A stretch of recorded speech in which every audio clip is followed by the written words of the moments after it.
After the massive, heroic first movement we explored in the last video, Beethoven follows it up with one of his most audacious creations yet, a scherzo that breaks all the rules.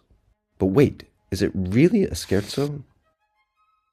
Here Beethoven crafts a movement that defies classification, a piece that feels as though we're watching him compose in real time. It's unpredictable, inventive, and endlessly surprising, a musical journey you won't want to miss.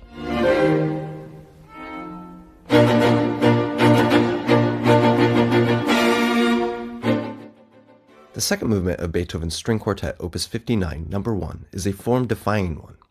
Beethoven's tempo marking, allegretto vivace e sempre scherzando, meaning lively and always in a playful manner, points to one of his favorite forms, the scherzo.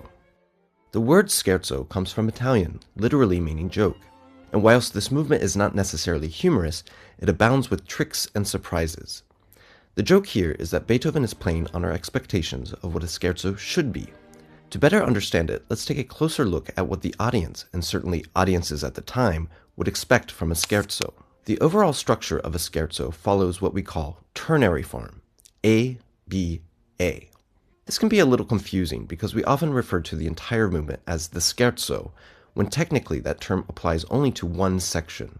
More precisely, the movement is a scherzo and trio. The first A section is the scherzo itself. The B section is a contrasting one called the trio, and then we return to the scherzo again. Within each of these larger sections, there's usually a smaller structure at work called rounded binary form. In the scherzo, capital A, we first hear a main idea called A, followed by a contrasting passage, B, and then a return of the opening idea, slightly altered, A prime. So internally, the scherzo looks like this, A, B, A prime. The same thing happens in the trio, capital B section. It begins with C, moves to a contrasting D, and then returns slightly changed as C prime. So the trio looks like so, C, D, C prime. If we zoom out to the full picture, it can be represented like this, A, B, A prime, C, D, C prime, A, B, A prime. For a textbook example of this form, have a listen to the scherzo and trio from Haydn's The Joke Quartet.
In that example, it's easy to follow the form because the boundaries between the different sections are so clearly defined. This movement by Beethoven includes many of the formal elements of the Scherzo, but he intentionally blurs the lines between them, so we never quite know where we are in the form. That sense of being slightly lost is part of what makes the movement so fascinating. However, there are also clear hints of sonata form. For example, multiple distinct themes and large dramatic passages that resemble a development. In truth, this movement could be, and has been, analyzed in many different ways. Honestly, it doesn't really fit either form. Musicologist Joseph Kerman called it a sui generis, a unique work that defies classification. For our purposes, we'll consider it a hybrid between scherzo and sonata forms, though in reality, it's neither. It belongs in a category all its own. What's remarkable about this movement is that it feels as if something completely new is unfolding before us. It's unpredictable, alive, a work that resists every attempt to pin it down. No matter how many times we listen, it takes us on a journey of discovery. It's truly a masterpiece that defies our expectations at every turn. Now let's get into the music. Beethoven begins this movement with theme group A, and it opens in the most peculiar way, a 15-note rhythmic motif in the cello played solely on the note B flat. We'll call this motif A1.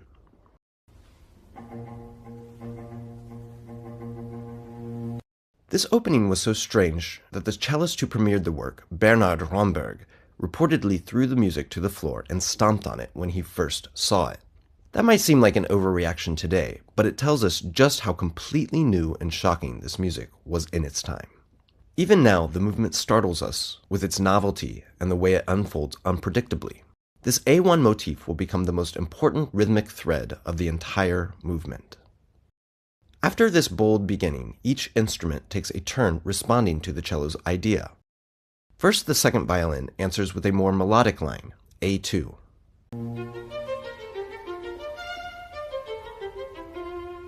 Then the viola echoes A1, now transposed down to A flat. And the first violin replies again with A2.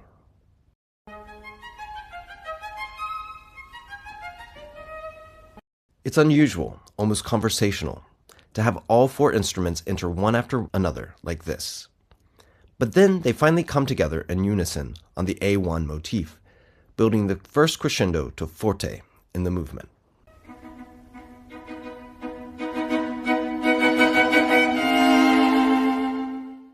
After this declarative forte statement, Beethoven gives us a brief lyrical idea. We'll call it A3, but it never quite blossoms into a full melody. The entire theme group A feels fragmented, as though Beethoven is gathering raw ideas and testing possibilities. Harmonically speaking, the opening of a movement normally serves to confirm the tonality, to anchor us. But here, Beethoven changes key 7 times. We're lost not only in the form, but also in the key. A devilish trick indeed. Let's have a listen to the whole of theme A.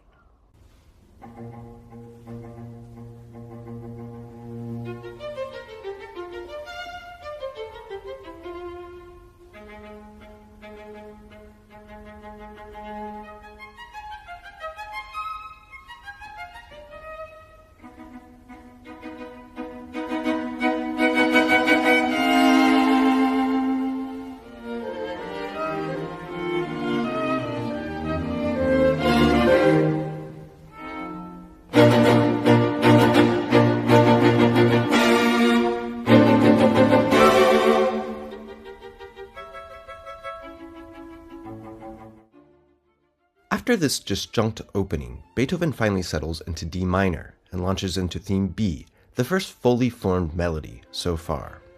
This new theme still draws on the rhythms we heard in theme A.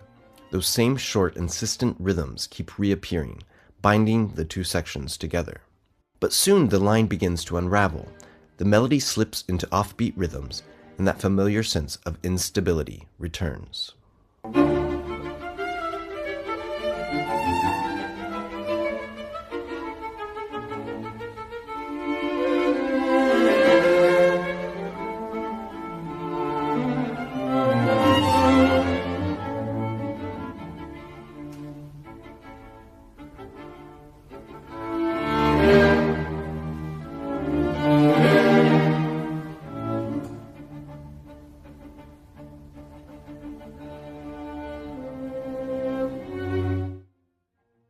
close Scherzo 1, or the exposition, the theme A material returns.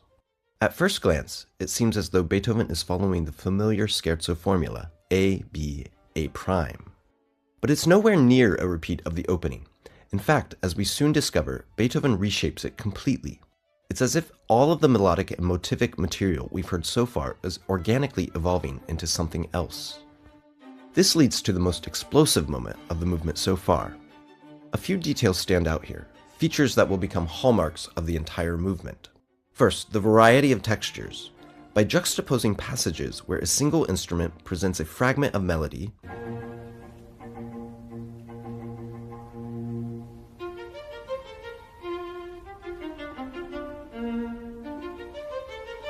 with moments where all four play independent lines simultaneously,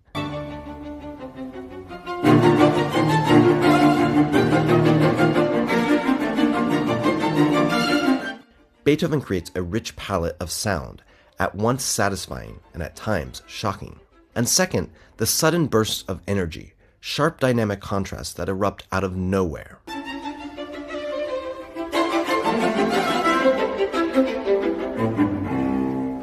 Here, Beethoven also begins to combine the motifs he's introduced, weaving them together in unexpected ways, a technique he'll keep developing throughout the movement.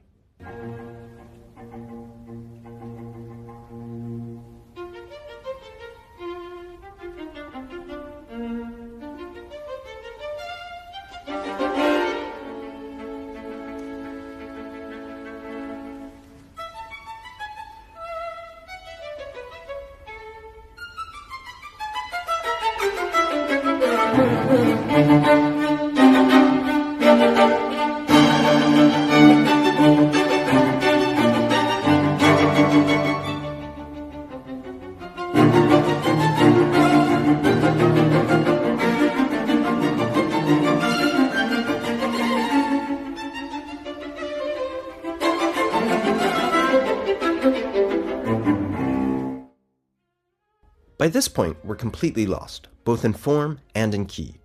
Beethoven has blurred every boundary of structure and harmony so far. And that's exactly what he intended, to create a feeling of exploration, a sense of not knowing where we're going. Here, Beethoven introduces a new theme in F minor, and we arrive in the contrasting trio section, or perhaps a development. But the wandering continues. The melodic lines pass fluidly among the instruments, forming a tightly woven tapestry of quartet writing. The texture grows denser, the harmonies more unsettled. The music becomes increasingly anxious. Until finally, as if exhausted by its own searching, all four instruments join in unison, pounding out the initial abbreviated rhythm. It's as though they're crying out, "Make it stop!"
After a shocking silence, we move to B major, and for a brief moment we're comforted by a lilting melody built from the familiar A1 motif. But that comfort doesn't last. The shifting keys quickly knock us off balance, and the sudden outburst of fortissimo jolt us back into tension. The music remains restless and searching, never content to stay in one place, until yet another violent eruption returns with that same desperate cry, "Make it stop!"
After another startling outburst and a brief moment of silence, we continue our journey into a second scherzo, or recapitulation. But Beethoven doesn't simply repeat what we heard at the beginning. Instead, we find ourselves in a completely different tonal world, G-flat major. It's unexpected, luminous, and strange. The familiar one-note motif A1 returns, now paired with a new counter-melody, A4, that soon takes on a role of its own. Beethoven begins to weave in melodies we've encountered along the way, combining earlier ideas in new and surprising ways, a synthesis of everything the movement has explored so far.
Surprisingly, we now move into a second trio section, or a second development. It closely resembles the first trio, though in a completely different key and much shorter in length. This passage continues the same spirit of exploration and experimentation that has defined the entire movement. Even here, near the end, Beethoven is still searching, still refusing to settle.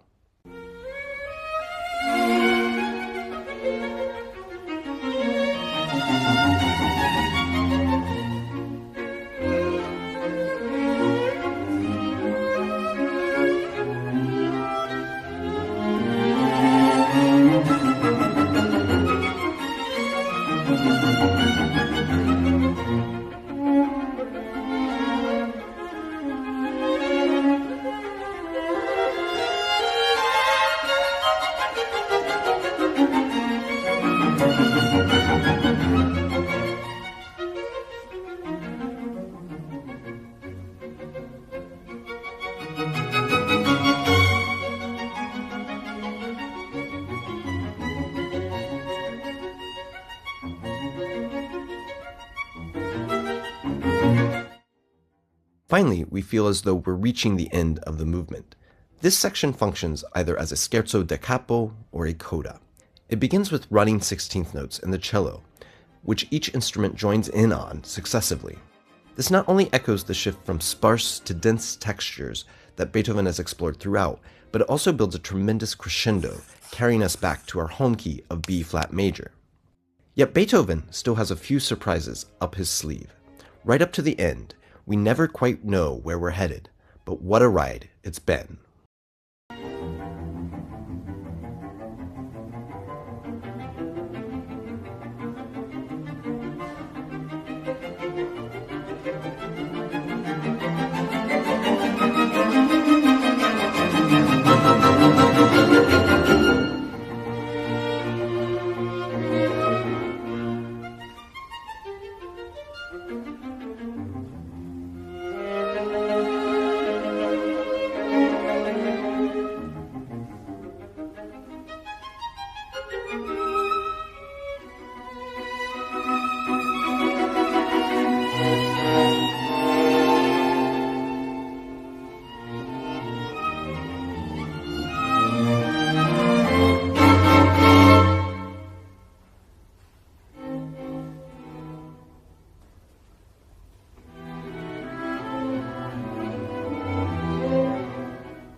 This